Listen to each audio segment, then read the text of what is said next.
Halo Bapak Ibu calon guru penggerak. Video ini berisi tentang diagram identitas gunung es yang menjelaskan konsep penumbuhan karakter.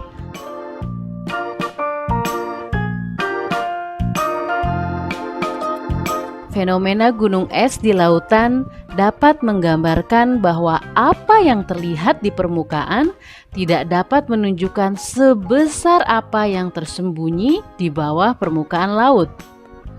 Gunung es mengajarkan bahwa kita tidak cukup hanya mempertimbangkan sesuatu dari apa yang terlihat di permukaan saja.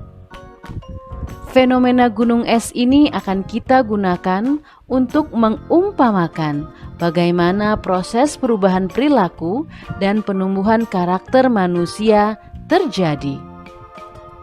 Bagian gunung es yang terlihat di permukaan air sebanyak-banyaknya hanya sebesar 12%.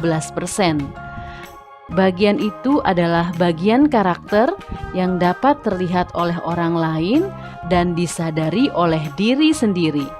Sisanya sebesar 88% berada di bawah sadar, berada di dalam diri masing-masing orang. Perlu usaha tersendiri untuk melihatnya, apalagi mengubahnya. Di bawah permukaan laut, sebagai bagian terbesar gunung es ada dalam diri tiap manusia. Di sana diumpamakan ada sebuah kotak hitam yang berisi nilai-nilai, kepercayaan, pola pikir, soft skills yang kesemuanya mendasari bagaimana seseorang berperilaku. Kotak hitam ini adalah identitas hakiki, identitas sebenarnya dari diri seorang manusia tersembunyi. Jadi, karakter yang dapat kita lihat atau yang terlihat dari seseorang sesungguhnya didasari oleh perilaku-perilaku yang berulang telah ia lakukan sehingga akhirnya menjadi kebiasaan-kebiasaan. Kemudian kebiasaan-kebiasaan itu secara kumulatif menjadi gambaran umum karakter seseorang. Fenomena gunung es ini juga turut menggambarkan lingkungan di mana karakter bertumbuh.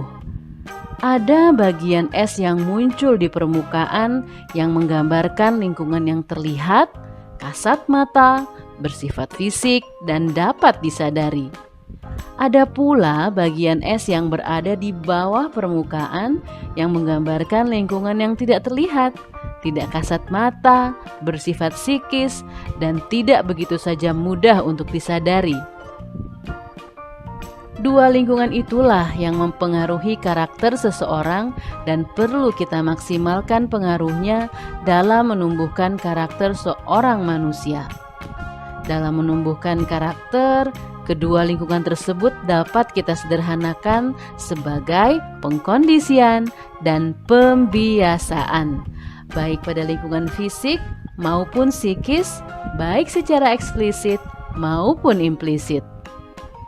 Ada dua jalan utama dalam melakukan pengkondisian dan pembiasaan untuk menumbuhkan perilaku dan kebiasaan yang positif maupun yang negatif, yaitu lewat jalan keteladanan dan lewat jalan sistem atau aturan.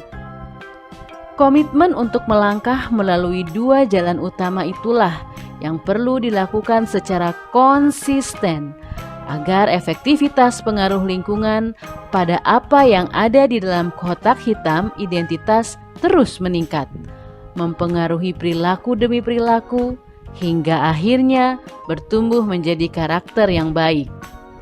Selamat belajar mengelola proses perubahan perilaku. Selamat menumbuhkan karakter baik.